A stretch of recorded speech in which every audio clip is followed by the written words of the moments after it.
Assalamualaikum warahmatullahi wabarakatuh. Perkenalkan, kami dari kelompok 1 yang berisikan anggota yaitu Ayani Eliza, dan saya sendiri Fadil Muana, dan Adela Sapitri. Pada kali ini kami akan menjelaskan konsep materi yaitu konsep buku teks dalam kurikulum yang ada dalam materinya yaitu konsep buku teks isi pelajaran dan non-teks pelajaran. Baiklah, saya sebagai moderator untuk materi yang akan awal ini akan dijelaskan oleh Adela Sapitri. Pada Adela, dipersilakan. Baik, terima kasih moderator. Untuk materi pertama tentang penilaian buku teks pelajaran. Buku teks pelajaran adalah acuan wajib untuk digunakan di sekolah yang memuat materi pembelajaran dalam rangka peningkatan keimanan dan ketakwaan, budi pekerti dan kepribadian, kemampuan, penguasaan ilmu pengetahuan dan teknologi, kepekaan dan kemampuan estetis, potensi fisik dan kesehatan yang disusun berdasarkan standar nasional pendidikan.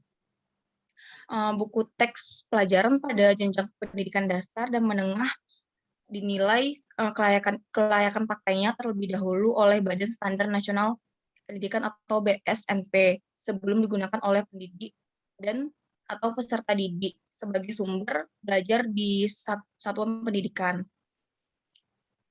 Next.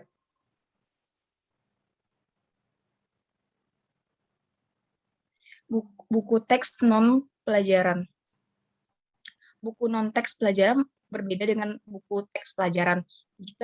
Jika dicermati berdasarkan makna leksikal, buku teks pelajaran merupakan buku yang dipakai untuk mempelajari atau mendalami suatu subjek pengetahuan dan ilmu serta teknologi.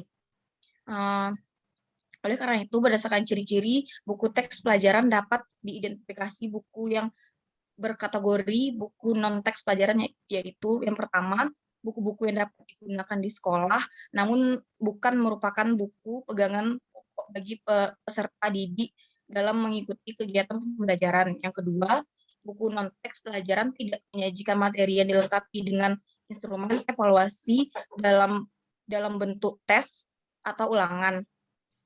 Yang ketiga, penerbitan buku non-teks pelajaran tidak dilakukan secara serial berdasarkan tingkatan kelas. Yang keempat, materi atau isi dalam buku non-teks pelajaran terkait dengan sebagian atau salah satu standar kompetensi atau kompetensi dasar yang tertuang dalam standar isi. Yang kelima, materi atau isi buku non-teks pelajaran dapat dimanfaatkan oleh pembaca dari semua jenjang pendidikan dan tingkat kelas. Yang terakhir, materi atau isi buku non-teks pelajaran cocok untuk digunakan sebagai bahan pengayaan atau rujukan atau panduan dalam kegiatan pendidikan atau pelajaran. Next.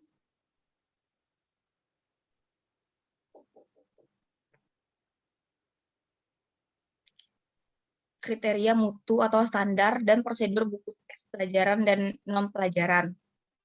Yang pertama itu, dia terbagi menjadi 4. Yang pertama itu kelayakan isi atau materi. Komponen kelayakan isi ini diuraikan menjadi beberapa subkomponen atau indikator berikut. Yang pertama itu alikmen dengan SK dan KD mata pelajaran perkembangan anak, kebutuhan masyarakat. Yang keduanya substansi keilmuan dan life skill. Yang ketiga, yang C-nya wawasan untuk maju dan berkembang. Yang D, keberagaman nilai-nilai sosial. Yang keduanya kelayakan penyajian. Komponen kelayakan ini diuraikan menjadi beberapa subkomponen atau indikator berikut. Yang A-nya teknik, yang B-nya materi, yang C-nya tuh pembelajaran. Berikutnya yang ketiga kelayakan bahasa. Komponen kelayakan kebahasaan ini diuraikan menjadi beberapa subkomponen atau indikator berikut. Yang pertama keterbacaan, yang B kesesuaian dengan kaidah bahasa Indonesia yang baik dan benar, yang C-nya logika berbahasa. Yang terakhir kelayakan kegrafikan. Komponen kelayakan grafikan ini diuraikan menjadi beberapa subkomponen atau indikator. Yang pertama itu ukuran atau format buku, yang kedua itu desain bagian kulit, yang ketiga desain bagian isi, yang keempat kualitas kertas, yang kelima itu kualitas cetakan, yang terakhir kualitas jilitan. Next.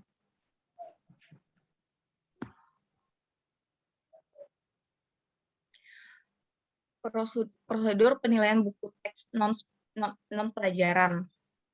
Yang pertama itu praseleksi. Pada tahap ini dilakukan seleksi administrasi dengan syarat yang sudah diumumkan secara terbuka dan dilakukan oleh tim dari Pusat Pembukuan dengan BSNP sebagai penanggung jawab. Yang kedua, tahap seleksi. Seleksi ini terdiri dua tahap. Tahap pertama itu buku yang lolos pada tahap praseleksi dinilai dengan menggunakan instrumen pertama yang memfokuskan pada kesesuaian SK dan KD, kelayakan penyajian, standar kegrafikan, dasar secara cepat. Seleksi tahap pertama ini dilakukan oleh seorang yang sudah mendapatkan pelatihan untuk memahami dan menggunakan instrumen tahap 1. Yang B, tahap 2, buku yang telah lolos dari seleksi tahap 1 dinilai kembali secara lebih komprehensif dan mendalam pada keempat komponen buku yang dinilai.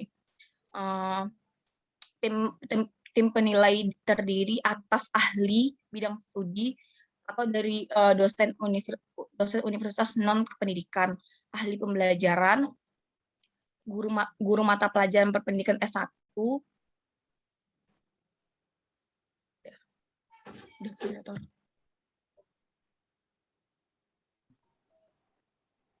Baiklah, terima kasih kepada saudari Adel yang sudah menjelaskan materi tersebut.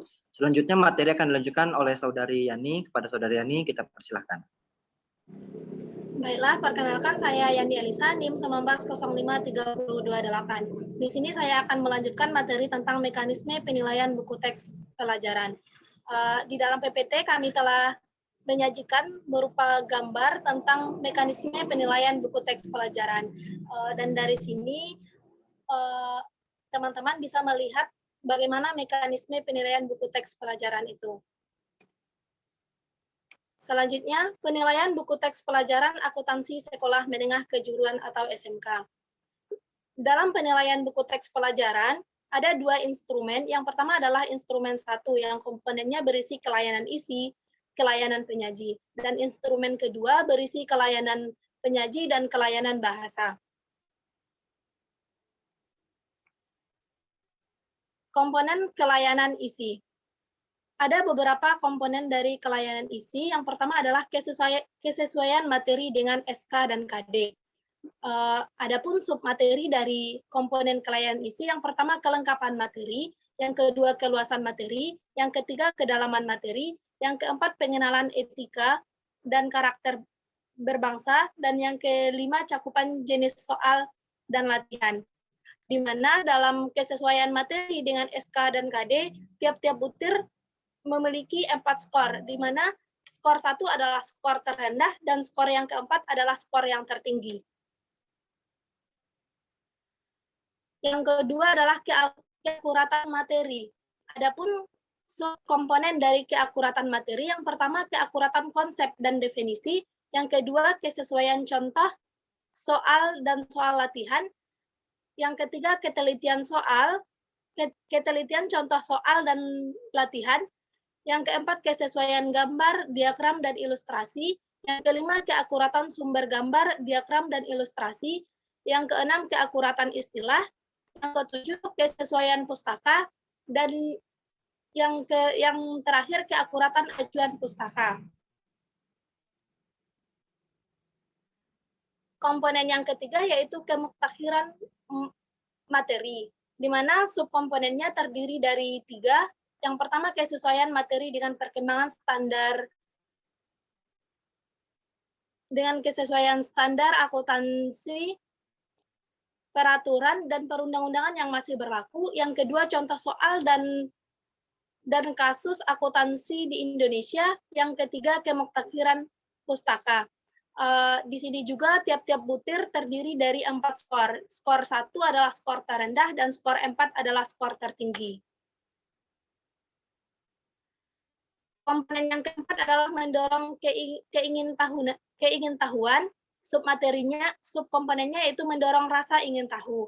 Dan yang kelima, peluasan wawasan, submaterinya materi lain yang relevan. Yang selanjutnya yaitu komponen kelayanan penyaji, di mana komponen kelayanan penyaji terdiri dari beberapa komponen. Yang pertama, teknik penyajian. Teknik penyajian itu sendiri terbagi menjadi sub-sub komponen. Yang pertama, konsistensi sistematika sajian dalam bab. Yang kedua, keruntutan materi. Yang keempat, koherensi antara materi, antara bab, subbab, dan alinea. Yang keempat, setiap bab menunjang materi kunci yang dibahas. Yang kelima, sumari pada setiap akhir bab. Dan tiap-tiap butir juga terdiri dari 4 skor. Skor 1 adalah skor terendah dan skor 4 adalah skor tertinggi. Yang kedua, komponen pendukung penyajian. Komponen pendukung penyajian terdiri dari subkomponen. Yang pertama, kejelasan rujukan kutipan. Yang kedua, pengantar atau pendahuluan. Yang ketiga, daftar isi. Yang keempat, glosarium. Yang kelima, daftar indeks. Dan yang keenam, daftar pustaka. Tiap-tiap butir juga terdiri dari 4 skor. Skor 1 adalah skor terendah dan skor 4 adalah skor tertinggi.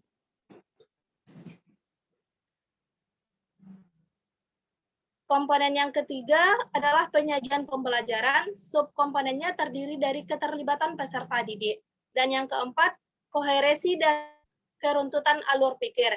Subkomponennya terdiri dari koherensi antara bab, subbab, dan alinea, keutuhan makna dalam bab, subbab, dan alinea.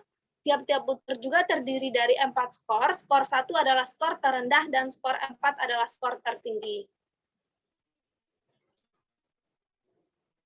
Demikian materi saya kembalikan kepada moderator. Baiklah, terima kasih kepada Saudari Yani yang sudah menjelaskan materi sebelumnya. Baiklah, saya Fadil Muana selaku moderator akan melanjutkan materi yang sudah kita bahas selanjutnya. Baiklah, yang ketiga yaitu komponen kelayakan bahasa, di mana ada pokoknya itu yang pertama kesesuaian dengan tingkat perkembangan peserta didik dengan subpokok keserdahanaan kalimat. Lalu yang kedua ada komunikatif di mana subpokoknya ketepatan tata bahasa, ejaan, dan kosakata. Lalu ada konsistensi penggunaan istilah, di mana setiap butir dari subpokok tersebut dinilai dengan skor 1-4. Next.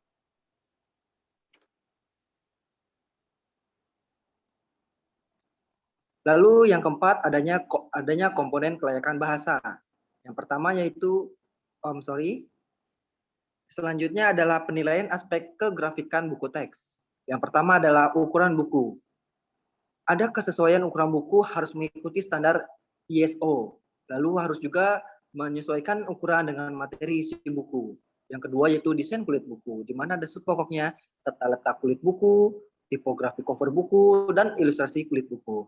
Lalu yang ketiga ada desain isi buku, yang dimana menjelaskan tata letak isi buku dan tipografi isi buku. Next.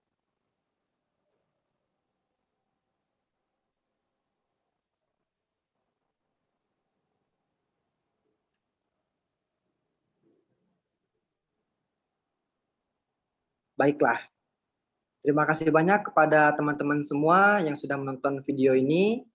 Kami dari kelompok pertama terima kasih atas perhatian teman-teman sudah menonton video ini. Saya Fadil Muana sebagai moderator.